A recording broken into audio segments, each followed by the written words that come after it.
Hey there, just checking on you and urging you to stay strong. Recently, my husband Frank lost consciousness while he was taking a bath with our little girl. This unexpected event threw me into complete disarray. No matter how much I called out to him, he just wouldn't answer. In a state of sheer panic, I knew I had to call an ambulance immediately. Seeing Frank lying there motionless filled me with terror, and my hands shook uncontrollably as I reached for my phone, desperate for help. My mind raced with fear, envisioning the worst outcomes. As I gathered my wits to make the emergency call, my daughter dropped a bombshell that left me speechless. She suggested we should just leave him there, questioning why we even cared, and proposed getting a divorce. I was astounded. How could you even joke about something like that at such a serious time? I exclaimed, raising my voice without meaning to. She wasn't laughing, though. Her expression was dead serious, making me wonder if she truly meant what she said about divorce. Her reasoning sent a cold shiver down my spine, a reason I couldn't have anticipated. She met my gaze firmly and reiterated her point, urging us to leave quickly. Without a word, I nodded, and we hurriedly left the house together. My name is Sandra, and I'm 37 years old. Currently, I work mornings part-time at a local pharmacy. Ah, you're back. How was your day, Mom? On my day off, I returned home to find my children and Frank greeting me with warm smiles. Frank and I go way back to our high school days, but we rekindled our romance at a reunion and started dating. 5 years later, we married. Despite his demanding job, Frank always puts our family first, and for that, I'm eternally thankful. Our daughter Helen, now in first grade, is a bundle of joy and has a way of making all my worries disappear. How about chicken burgers for dinner? I suggested, and her ecstatic yes filled the room with happiness. However, not long after, I began to feel sick, a headache setting in. My health has always been delicate, and I often fall sick. Frank, noticing my discomfort, insisted I rest, prioritizing my well-being over dinner plans. Apologetically, I promised Helen we'd have chicken burgers the next day. She understood, showing concern for my well-being. Then, Helen did something so thoughtful. She brought me medicine and water, calling it Dad's magic medicine, assuring me I'd feel better soon. At that moment, I felt incredibly grateful for having a pharmacist as my husband and for his foresight in keeping medicines ready for moments like these. Surrounded by my caring husband and daughter, I felt a profound sense of blessing and drifted off to sleep, hopeful for a better day ahead.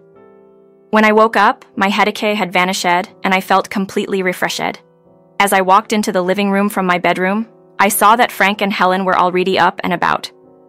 Ah, Mom, you're feeling better? Helen beamed at me, her concern melting away with her smile. Thanks to you, Helen. I'm all better, I replied, sharing a warm moment with my daughter. Frank, donned in an apron, came over with breakfast, noting that my complexion had returned to normal and suggesting I take it easy since I had the day off. Okay, thank you. I'll relax today, I assured him. Soon after, Frank prepared to leave for work, and Helen and I accompanied him to the door to bid him farewell. Have a good day at work, we chimed in, and with a promise to do his best, Frank was off. I felt incredibly fortunate to have such a supportive husband and envisaged our happy life continuing just as it was, unaware of the looming shift in our tranquility. 45 minutes after dropping Helen off at school, I found myself back home, lounging in the living room, indulging in some television. Remembering Frank's advice, I planned to take the day off from any strenuous activities. The guilt from the previous day's events, however, nudged at me, reminding me of the inconvenience I caused Frank and the disappointment Helen might have felt. In a bid to make amends, I decided to prepare a special dinner, a gesture of my gratitude. Engrossed in my task, I ended up preparing a feast fit for a grand celebration, momentarily wondering if I might have gone a tad overboard. Nonetheless, I continued with my preparations, later picking Helen up from school and returning home together. As soon as we entered, Helen's excitement filled the house, eagerly anticipating the dinner menu. What's for dinner today? Her curiosity piquing as she darted into the kitchen. Today, I made the chicken burgers I couldn't make yesterday, along with Dad's favorite buffalo wings, I announced, which thrilled her. With Helen's assistance, we finished setting up dinner. Deciding to wait for Frank's return, Helen, too, was visibly excited for her father to come home. However, as his usual return, time came and went without any sign of him. Concern began to set in. "Dad's late, isn't he?" Helen noted, her stomach rumbling with hunger. Despite her hunger, she wanted to wait for her dad, a sentiment that warmed my heart yet filled me with worry about Frank's unusual delay. The clock struck 7:00 p.m., and still, there was no sign of Frank. Just as I was about to message him, suggesting we start dinner without him, I received a message. Frank explained that a junior colleague was facing difficulties, and he had decided to stay back to offer support over dinner, meaning he would be home late. While I felt a twinge of disappointment for not being informed earlier, I understood Frank's compassionate nature. He was always there for others. Relaying the message to Helen, I saw her disappointment but reassured her that we could eat now and save some for her dad. We proceeded with our meal, later tucking Helen into bed, the night stretching on till it was nearly midnight. "I'm home," Frank whispered, trying his best not to disturb the peace as he returned. Frank arrived home, seemingly sober, and I greeted him with a curious, "Welcome back, how's your junior doing?" Frank shared that the junior was managing for now, but he had decided to assist him with his workload, meaning his late nights would become a regular occurrence. Frank acknowledged his already extensive overtime, and with this added commitment, his late arrivals would extend further. I understood the importance of supporting his colleague, yet I couldn't help but wish he could make it home earlier to spend time with us. I wanted to express this, but seeing how hard Frank worked for our family, I held back my concerns. "Helen tried to stay up to dine with you," I mentioned, hinting at the sacrifices we were making on our end. Frank seemed genuinely apologetic upon hearing this, and proposed a family outing to the amusement park on Sunday, his day off, as a way to make up for his absence. I agreed, thinking it would delight Helen to hear the plan. As I took Frank's jacket, a faint yet unfamiliar scent caught my attention. It was distinctly like a woman's perfume, a fragrance I never used. For a moment, doubts about Frank crept into my mind, but I quickly dismissed them as mere figments of my imagination and chose not to dwell on them. With the amusement park visit set for Saturday, Helen's excitement was palpable. We decided to call it an early night to be well rested for the day ahead. After Frank left for work the next day, it dawned on me that our pantry was nearly bare after the week's meals. Seeing an opportunity, Helen and I set out for some grocery shopping. At the store, I bumped into Mrs. Madison, whose child shares a class with Helen. After exchanging pleasantries, our conversation took a turn when Mrs. Madison, looking somewhat uneasy, broached a delicate subject. She inquired, albeit hesitantly, about Frank working closely with a younger woman, a fact unbeknownst to me. Denying any knowledge of such a colleague, I was taken aback when Mrs. Madison confessed to having seen them together, appearing quite intimate outside a cafe. Struggling to process this revelation, I found myself grappling with a mix of denial and confusion. Mrs. Madison's observation seemed so at odds with the man I knew, leading me to question the accuracy of her account. Despite attempting to reassure me, the encounter left me rattled, and our parting was a blur of mixed emotions. Returning home, the weight of the conversation lingered heavily on my mind. The possibility of betrayal clashed with my steadfast belief in Frank's character, plunging me into a turmoil that manifested as a piercing headache. Amidst these swirling thoughts, Helen's voice broke through my distress, bringing me back to the moment and reminding me of the immediate concerns of family life before me. Feeling unwell again, I leaned into the compassion my daughter offered, deciding to rest a bit. It's frustrating how I fall ill at the slightest stress. I loathe this fragility of mine. Lost in these thoughts, I soon drifted off to sleep.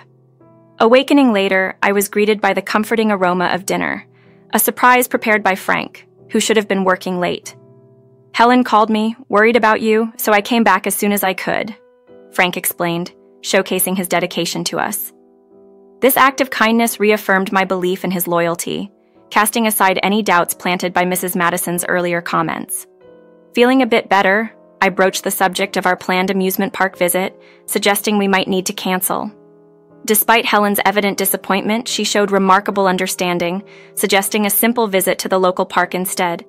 Her selflessness was touching, but I didn't want to squander it, agreeing to a quieter day ahead. Frank then presented me with dinner, mentioning he had added some supplements to ease my symptoms. Although the meal had a slightly bitter taste, it was bearable. I managed only a few bites before admitting I wasn't up for much food. Frank reassured me it could wait until tomorrow, showing his usual thoughtfulness. Later, after storing the uneaten portion in the fridge and taking a bath, I retired for the night. However, a severe headache and nausea soon overcame me, leading to a distressing night. Recalling Frank's mention of supplements in my dinner, I suspected a mild reaction, unlikely to be harmful given his pharmaceutical expertise. By morning, feeling significantly better, I resolved to prepare a thoughtful lunch for Frank and Helen, who were heading to the park. Despite my reservations about the previous night's meal, I decided to include the leftovers in their lunchboxes, avoiding waste yet cautious about my consumption. As I busied myself with lunch preparations, Frank greeted me with a cheerful, "Good morning," unaware of the tumultuous night I'd endured. This simple morning interaction, filled with care and routine, underscored the deep bonds of our family life, even amidst moments of worry and misunderstanding. After serving breakfast and seeing my husband and daughter off to the park with their packed lunches, I found myself with little to do. The house was quiet, almost too quiet, so after tidying up a bit, I retreated to the bedroom for a nap. Time slipped by, and before I knew it, late afternoon had arrived. Feeling much better and realizing it was time to get moving, I made my way to the living room, where Frank and Helen had already returned. "Welcome back. How was the park?" I asked, eager to hear about their day. Helen, however, seemed unusually quiet, not her usual bubbly self. Frank then mentioned the stir-fry I had packed for lunch, hinting that Helen's lack of enthusiasm might have been due to her dislike of vegetables. I felt a twinge of guilt for not remembering her Aversion and apologist to her, but she remained silent, deep in thought. As I was about to start dinner, Helen tugged at my clothes, looking like she wanted to say something. Before she could, Frank suggested a bath, perhaps as a distraction or a way to lighten the mood. I was left wondering what was on her mind, but decided it couldn't be too serious and turned my attention to cooking. Suddenly, a startling crash from the bathroom interrupted the evening's routine. It was a sound I had never heard before, signaling something far more serious than a simple accident. Rushing to the bathroom, I found Frank unconscious on the floor, a sight that threw me into a panic. Despite my efforts, he was unresponsive, prompting me to consider calling for emergency help. In this moment of crisis, Helen's words shocked me even more than the situation at hand. She spoke of divorce, of Dad's indiscretions with another woman who dared to tell her to call her mom from now on. Helen's account of overhearing conversations about me being in the way and plans to get rid of her painted a picture of betrayal that was hard to digest. Faced with this revelation, and the memories of Mrs. Madison's warnings and the unfamiliar perfume on Frank's jacket, the pieces of a heart-wrenching puzzle began to fit together. It seemed my husband was leading a double life, and the kindness he had shown us might have been a cover for his deceit. In a state of shock and disbelief, I managed to call an ambulance for Frank, but I couldn't bring myself to accompany him to the hospital. The thought of his betrayal, especially in front of Helen, filled me with an overwhelming sense of betrayal and anger. Without a word to each other, Helen and I left the house, driving aimlessly, trying to escape the turmoil that had suddenly engulfed our lives. As we drove, Helen tried to express her feelings about her dad, but I couldn't bear to discuss him. The pain of his actions, especially in front of his daughter, was too much to process. Tears flowed freely as I remembered the happier times we shared as a family, now tainted by the reality of Frank's betrayal. As we drove aimlessly, trying to escape the whirlwind of betrayal and hurt caused by my husband's actions, I couldn't help but wish he hadn't been so seemingly kind. It would have made digesting the truth easier. About an hour into our journey, my phone interrupted the silence with a call from an unknown number. Curiosity got the better of me, and I answered. "Hello, who's this?" I inquired, trying to keep my voice steady. The voice on the other end introduced themselves as the doctor who had treated my husband Frank after his emergency admission. They asked if I could come to the hospital to discuss something important regarding Frank. Despite the turmoil of emotions, I found myself agreeing to go, driven by a mix of concern and a need for closure.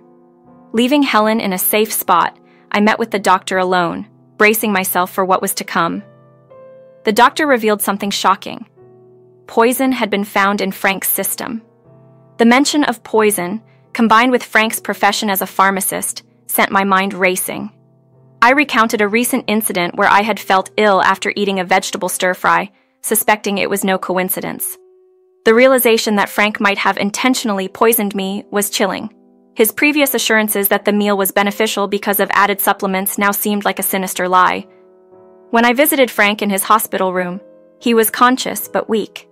His apology for collapsing felt empty, his attempt at concern insincere. I couldn't shake the feeling that he was merely upset his plan hadn't worked.